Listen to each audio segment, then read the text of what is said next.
You're going to build such a network that it doesn't matter if one falls off, you have two more come on. It's the difference between shifting, chasing, and attracting. That's right. That's right. So tell me about like what got you into the industry. I know you have a lot of story to tell. Obviously with like marketing is kind of what your strength is right now, right? Absolutely. Marketing is my heart. Marketing is, I started after high school and college. I couldn't find myself. I didn't really know where I fit in career wise. And my sister ran the newsletter for Associated General Contractors here in Ohio. And then I got my first taste of marketing and doing newsletters and doing postcards and things like that for them. So once I found that, I just fell in love. That's awesome. And so with you said postcards and like that type of marketing, like the guerrilla style where Yep. you're sending it through mailboxes and it's kind of like more physical marketing, so to speak. Absolutely.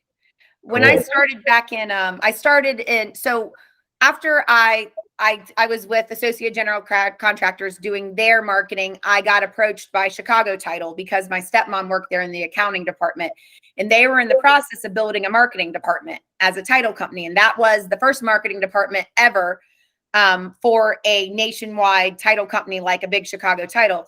So I got the opportunity to develop the marketing departments for title companies in 2002. So that gave me the opportunity to really learn about farming, which is pulling addresses. And I got really good at like target farming and the guerrilla style marketing like you're talking about.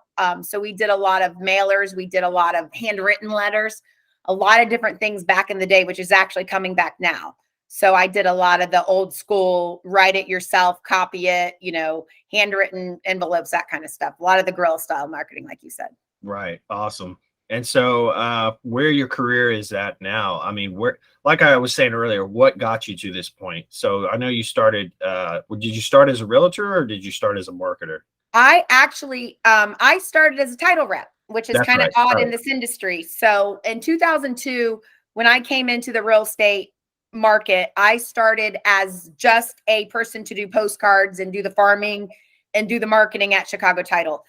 So most title companies have marketing departments, but I started falling in love with the data side of it and teaching people how to market to that. So I started about a year into my job, I started going out with the sales reps to Keller Williams, which was just getting started in Columbus, and different brokerages to hold marketing classes for the realtors. So that got me good at teaching the realtors how to use marketing, simplified title company marketing on how to sell homes. And I got really good at it. So that led me to building a great realtor clientele. I've been in the title industry for 23 years now, or 22 years now. But in 2014, I tried to make the jump into real estate because it's a natural progression, but I wasn't ready. And I didn't want to leave the safety net of a salary. So I had my license active for a whole 4 hours and decided to go back to title. But the whole time I went from smaller title companies to bigger title companies, building their marketing department and doing more than just mailers. We started getting into the distress farmings, the bandit signs, the door hangers. It led me to bulk mailing every door direct. So I got really, really good at working with investors too on marketing, like the farming side. So I fell in love with the data side and the farming side, which is the most important side of marketing to me. Right. So September of this year, I decided to leave title and make the jump over and open up my own real estate or my own marketing company. So I created Mo Marketing in September of 2021. And then, yep. So I left title. Well, actually, I was fighting a non-compete because I'd gone to a title company and they messed up my business. So I left there, and then I was fighting a non-compete. So I needed a way to stay in contact with my clients. And the only thing I knew how to do is marketing. So I started a little marketing company. And that led me to now where that's led me to starting a relocation company, a tiny home builder company. And I also sell real estate. Okay, so awesome. The marketing is the most important thing for all of them, though. Now, you said tiny homes. Has that market increased over the years, or is it flatlined? I mean, what would you say? It is the next best thing. And you know what? You guys in Texas do it right. The tiny homes in Texas are brilliant. I flew to Galveston, Texas about in June. I have a friend out there that's building tiny homes 6 blocks from the beach and selling them for $400,000 each. So when I started my relocation company, I wanted to find things that would interest my clients. And once I found the tiny homes, Ohio went crazy and Florida went crazy about the tiny homes because to me, I'm all about affordable housing, and the tiny homes are the next best thing for the affordable housing in areas like Ohio and Florida, so which are my 2 niches. But if you look at Texas, you guys have been doing it. You know, you guys are doing barndominiums on 10 acres for 150,000. So you guys, the tiny homes are what most realtors that I know fall in love with. And Texas is probably about 15 years ahead of any of the other states with the tiny homes and the guidelines and the zoning and the regulations. Right. Yeah, and I think it's a lot of times it's a lot more affordable for people who, Absolutely. want to have ownership, but they don't exactly have the money for a 2,400 or 2,500 square foot house, and they don't want the upkeep, they don't want to take care of the lawn and all these other things. So I think it's brilliant that that market has boomed. And I'm in Houston and Pearland. I haven't seen many tiny houses, but I know Really? Austin. Yeah, I know Austin has a bunch. I know Ton. they're like big on those tiny homes. So, and the Austin market has just exploded over the years. So, Well, I'll tell you what, there is a company. One thing I love to do as a start, because I'm a startup with the tiny homes. You know, I've been doing my marketing company. Mo Marketing's been around for about a little over a year now, which is still a startup, but the tiny homes didn't start until March of this year. So in the tiny homes, you know, going down to Austin, where I went down to, and looking at what they do and what they're doing in Galveston, it's crazy because they're 2 different types of homes, but they go off the same exact, you know, one's a barndominium, a smaller barndominium, and the other one's the actual tiny homes on stilts. But they're actually building self-sustaining tiny homes, more of an attraction location all around Texas. They've got one that I think is 30 acres where it's got like a wedding venue on it.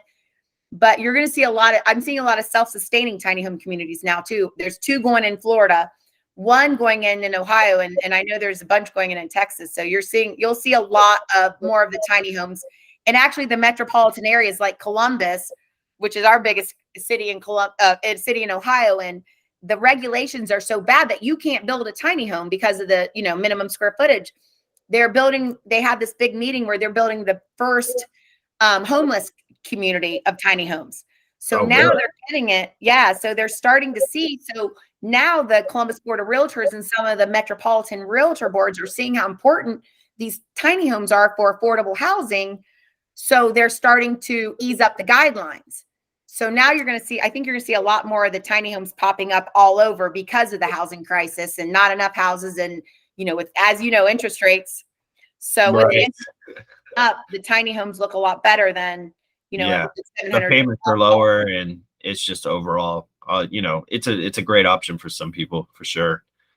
Would you ever live in a tiny home? I would.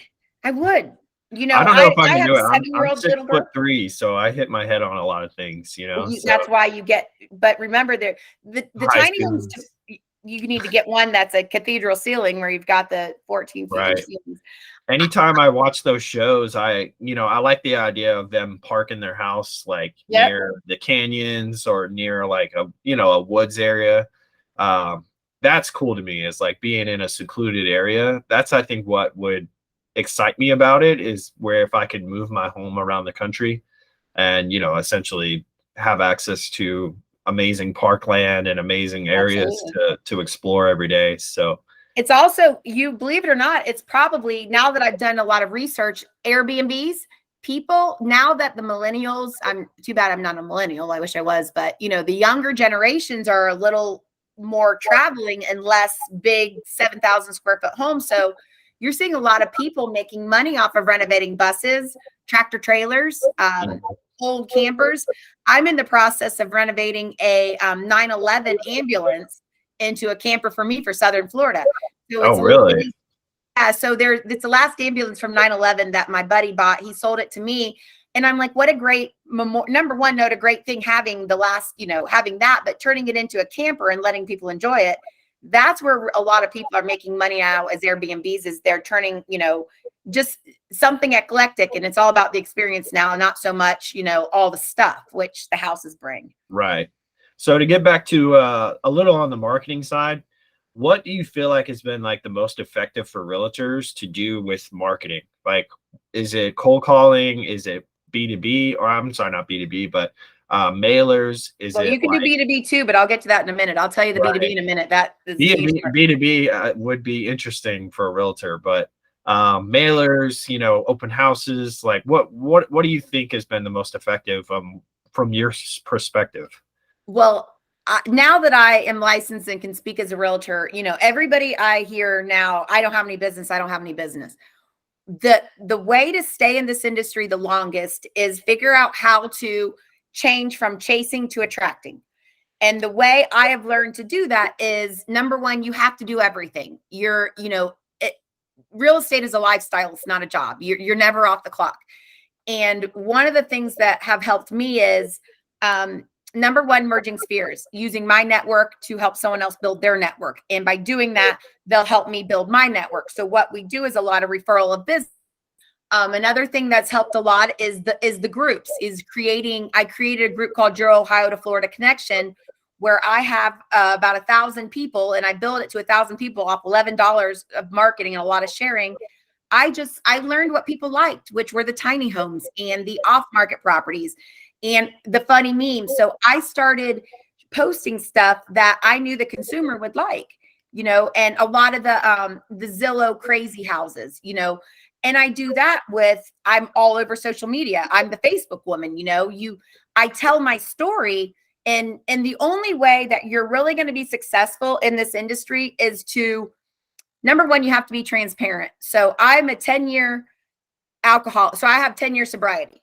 I'm an alcoholic. And I always make that a part of my marketing and my story, not because I want sympathy, but I know that a lot of people relate to that.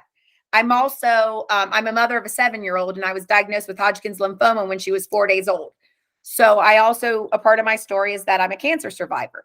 So I use the different circumstances in my life and how I overcame them, because the only way you're going to market to people to be genuine and not feel like you're just another realtor is to get them to trust you. And the way you get people to trust you is to tell your story. So my story, and plus it helps me because I say it so many times, to me, it's just a story, but that has changed everything for me. So once you get authentic, once you get honest, and once you let people know the good, bad, and the ugly, and you have to ask them for help. As a new realtor, I ask people for help. I said, you know what? I'm new.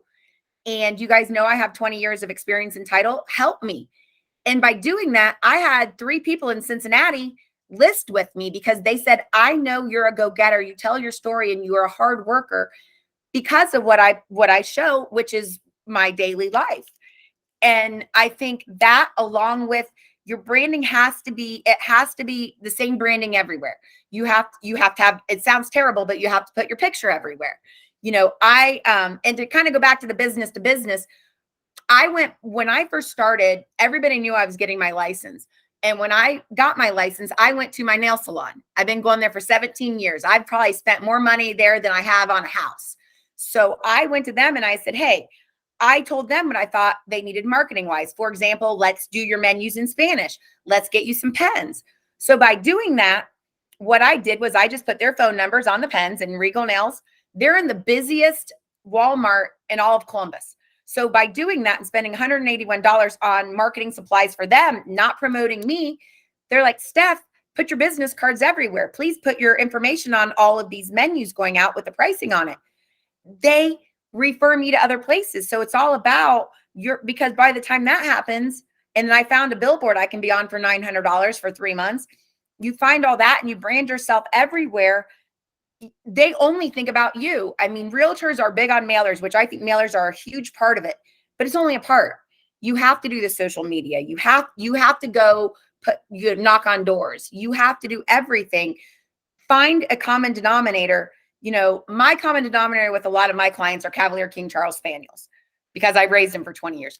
Find a common denominator and build on that. If you like wine, build a wine group. If you like dogs, build a dog group, find a common denominator where you could all connect, because everybody knows you're a realtor. That's why you wear your realtor shirts and wear your pins, but bring that into your daily life and people will ask you about real estate. Everybody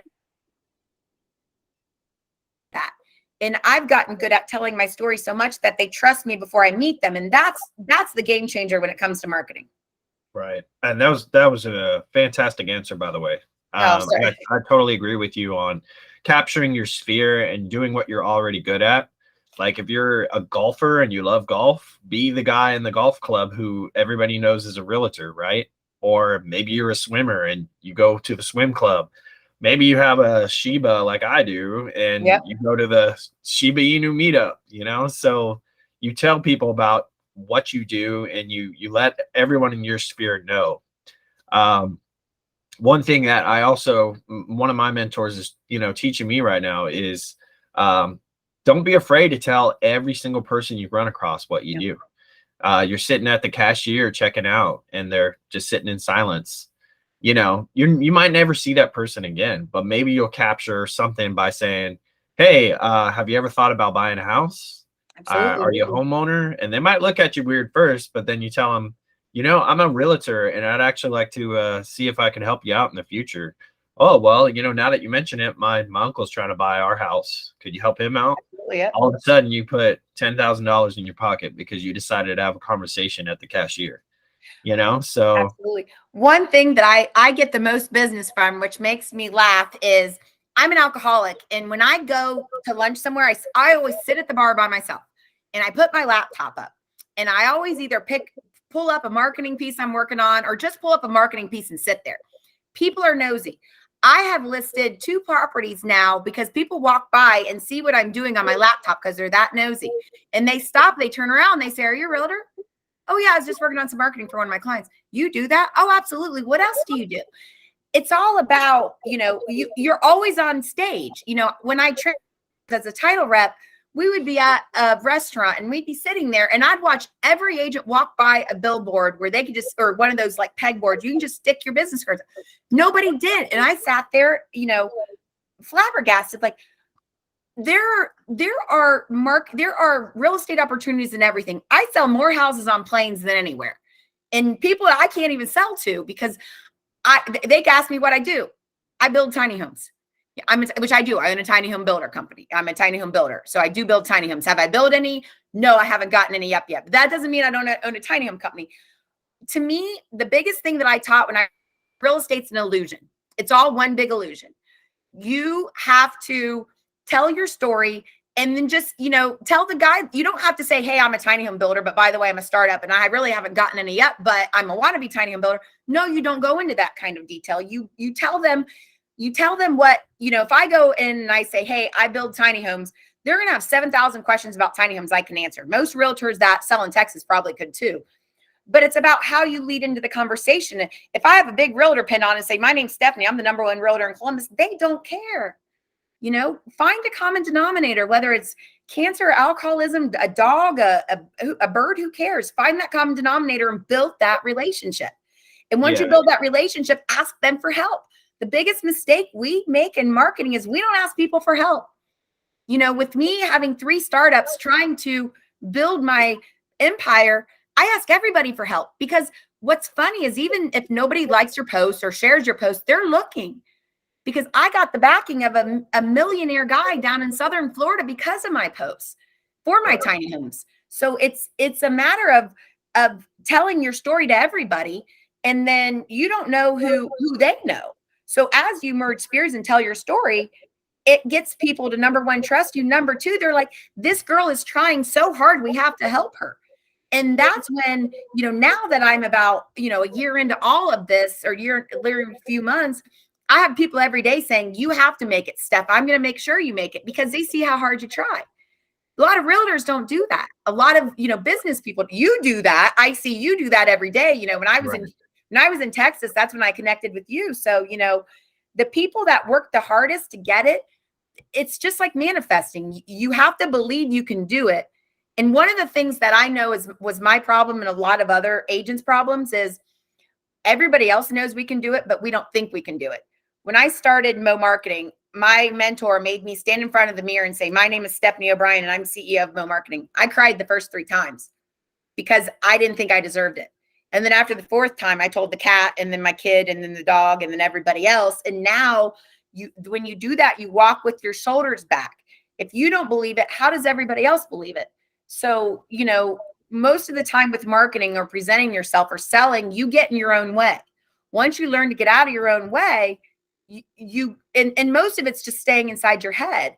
You're too afraid to do it. Well, if you're too afraid to do it, it's never going to happen. And as you know, when you go up to people 7,000 times a day doing any kind of guerrilla marketing or door to door, you lose that fear. The worst thing they're going to say is no. And they're so used to saying no that I don't even ask them anymore. And they say yes to me because I don't present myself the same way everybody else does.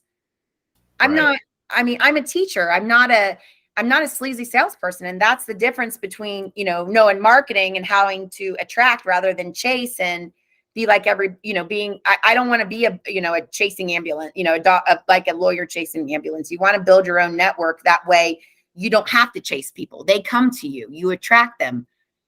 Right. And I think a lot of realtors have that mindset that, I'm being pushy. I don't want to bug them. I don't want to bother them. And I'm like, look, that's because you think you're bothering them. You're not coming from a solution-oriented mindset. You're not thinking that maybe I can help this person. It's our job to ask people if they need assistance, because a lot of times people don't want to ask. People have questions about people have questions about the industry, but they're afraid to reach out to others, so it's our job as professionals to educate those people and see if there's people we can help, to be on the lookout for it.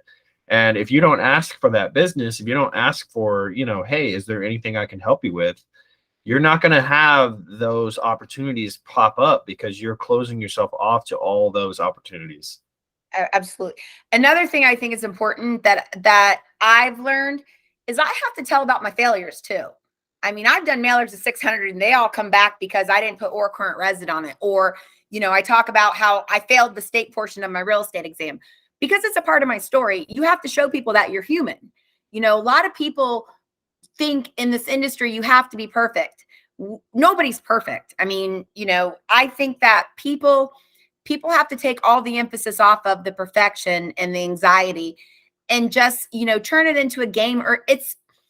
I have gotten very good at, I take the emotion out of it, and I'm a teacher. I'm not if you're going to come ask me a bunch of questions, I'll answer them, but I'm never somebody that someone asked me yesterday with my buyers, do I have them sign a buyer's agreement? And they said, well, you really should, because you're a new agent. No, I don't, because my buyers I've known since I was 7 years old. And I don't want to work with somebody who doesn't want to work with me. And to be honest, it's a total numbers game. When you build a downline different, you're not, if you build a good downline, you're not only working with one seller, you're working with 10, you're working with 12 buyers. Build it to where if you lose somebody, you're not afraid to lose somebody, because it's such an the real estate is emotional as it is. But it's when you have realtors fighting with each other, if somebody wants released to me, go, because I don't want to work with anybody that doesn't want to work with me. It takes the pressure off everybody.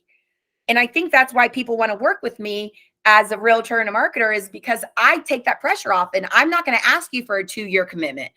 Maybe I don't want to work with you. Maybe you're not the right fit. And I know that now. Why spend 6 months showing you houses when you don't like me? I don't like you. Why do it? I'm okay with saying no now if I know it's not the right fit. And I do it all the time. I had people wanting to list with me in Youngstown, Ohio, which is 4 hours from me. I'm like, I can't do Youngstown. I won't do your due diligence as an agent. So I think as you grow and you change, you have to understand that, number one, you have to take the no's, because there's a lot of no's. People are so afraid to be sold. I don't sell them. When you try not to sell somebody, they're going to ask you for your business or to work with them, because they don't understand why you're not selling them, because we've gotten people so used to selling. I don't want to be that person. I want you to want to work with me because you think I'm a great marketer, I'm a great investment realtor, or I'm just a great person. Or, I got 10 years sober, or whatever reason. I don't want it to be because I'm chasing you for 4 years and you're worried that I cornered you. That's not business to me. That's why the industry has gotten the name it has, is because there's too many people doing it that way. We need to switch it back to we all help each other. There's like a billion people there's a lot of business out there. We all, and some people work better with you or someone else than me. And if you can flip them to the best person, then they might send you somebody else that is better after work with you. But you have to ask. If you don't ask, you'll never know. And then you're gonna be mad that they go with the realtor that asked. That's why people don't sell a lot of houses in families, because they don't ask for the business. You got to ask. That's right. That's right. So if a realtor, so you work with realtors on getting their marketing going, yes, correct? So what kind of plan do you set up? Like, let's say a realtor signed up with you today. What kind of plan would they get set up on, like in the first week? So my big thing that I believe in is something called plug and play. So what I do with my agents, for example, I handle marketing for a group of 10 here in Ohio, and I have clients in Florida and all Michigan, because I can do marketing nationally. First thing I do is I ask them, I want to learn about their past life. I want to learn about what they did in their before they became a realtor. And then I want to find out, I'm big on targeted marketing. So I find out about their personality. I find out about what their interests are. I find out about where they market, where they live. I find out what they've done in the past. And we get them on a consistent plan. First of all, the cost goes from $397 up to $6,000. So we have different plans based upon, but what makes me different is what I've learned about realtors working in title for 22 years is that I can put them on the best marketing plan in the world, but 99.9% of them don't execute it if you have them execute it themselves. I put people on mailer schedules where I have a year's worth of mailers already pre-done. But I actually took it a step further, and I hired a cold caller. I hired a skip tracer. I hired an admin. I hired a dropper, a marketing dropper. So what I do is I put them on plans where I do it for them. I believe in plug and play, which is mass texts, ringless voicemails. Wholesalers, investors have been doing it for 10 years. I still believe in the handwritten letters. So what I do is I put them on a mix of different types of marketing. Make sure their branding is consistent from social media, all social media, onto, your postcards. You can't have 4 different headshots. I've had 7 headshots in 4 months, and they all have to be the same. And then I also make sure that they have customized postcards. I don't want your postcards to look like another Keller Williams or mine, and I'm also a very, very big on learning to form the groups, form a lot of the, I've referred out, not as a licensed realtor, because I've only been a licensed realtor for a little over 2 months. As a non-licensed realtor / title rep / marketing person, I've referred out $17 million based off $11 worth of marketing. That awesome. Speaks for itself. Yeah, that's awesome. But the way I did it was I did agent to agent referrals. So I work with a lot of agents in a lot of the rural areas that don't know that if you just do an addendum, you get 25% of whatever you refer out anywhere, Ohio, Florida, wherever. So what I did was I went out and I taught my agents how to do those referral addendums. Not knowing I wasn't making a dime, but I wanted to show them how to do it, because when I became licensed, I knew I was the person they would come to refer it out. So by doing that, I built Your Ohio to Florida Connection, which is basically a glorified a small referral group. So that has gotten me the most, and that's free. $11 worth of marketing is nothing. I knew what consumers would be interested in, like the off market and the cute memes and, a little bit about my life. So the way I built myself is Mo Marketing as a parent company, the relocation, the tiny homes, which came afterwards as the smaller companies. And that generates enough business for probably 10 realtors, because I don't want to be a real estate agent full time. I'm a referring queen. I would rather be lead gen and then hand it off to the agents to go sell.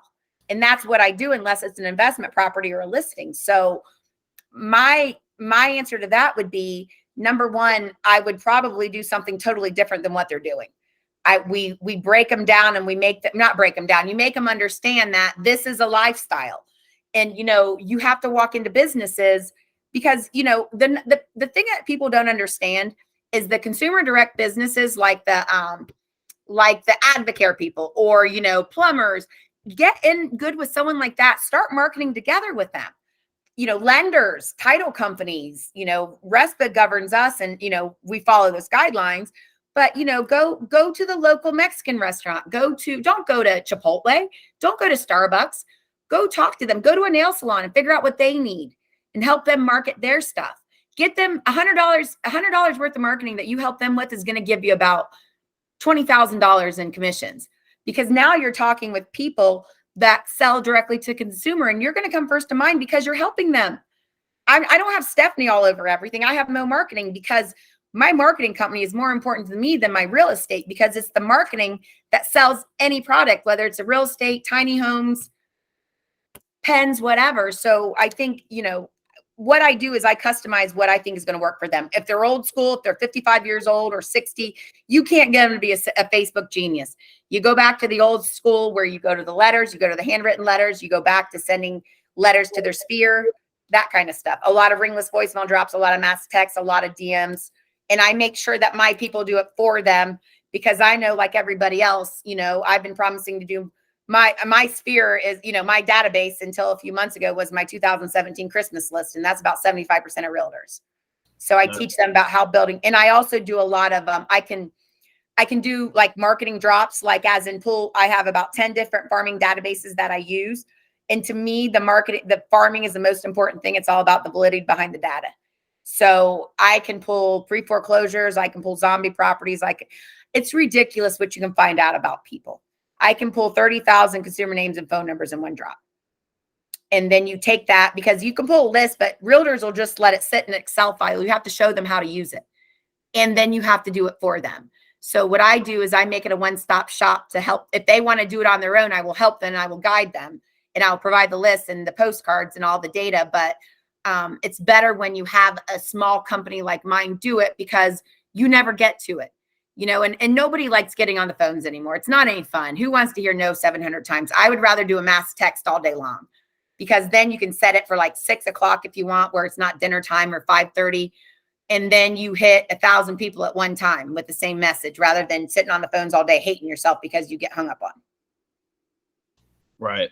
So just on closing thoughts, what are your goals for 2023, Stephanie? My goals. So my marketing goals is to, number one, I want to, first of all, let me start with my relocation goals. I want to be at 50 million in referrals next year. I hit 17. I'll hit about 25, probably about 23 this year. I want to be at $50 million in referrals. And then myself as an agent, I want to be at 10 million. And then my marketing, I'm actually, which is really cool because I'm asking for help, I'm in talks with a company in Miami to help build their marketing department for their title company. My goal is to build I want to help small title companies and small to mid-size agents let my company do the marketing for them rather than have them produce it themselves. Because I think when you have somebody that has come from the title industry, and I know how to do simplified, because everything I do is inexpensive compared to the big guys. Big guys charge $10,000 for stuff I charge $1,000 for. And then I have a lot of partners that do the video editing. So I've learned to stick in my lane, which is the print marketing and the farming and the lead gen stuff. And I let the other guys do it. So I would say that my goals for next year is I want 10 million in real estate sales. I want 50 million in referrals, and I want 10 tiny homes up. My tiny homes are my heart. I do all this so I can build my tiny homes because people need it. But for my marketing, I would say I want to be about $50,000 in revenue every month. Awesome. And what is the best way for realtors or maybe even title companies to get a hold of you? I just pick up the phone and call me. I'm 614-633-5540, or they can just, I'll message them or they can just message me on Facebook, but just have them call me. My email is realtor Stephanie O'Brien @gmail.com. Awesome, Stephanie. I appreciate you being on the program. Thank you for having me too. Yeah, I love following you. So we'll hopefully do a rehash of this next year as well. I would love to. I can't wait to hear about your goals for next year too. And I'll be interviewing you next time. So thank you for having me on. I appreciate it.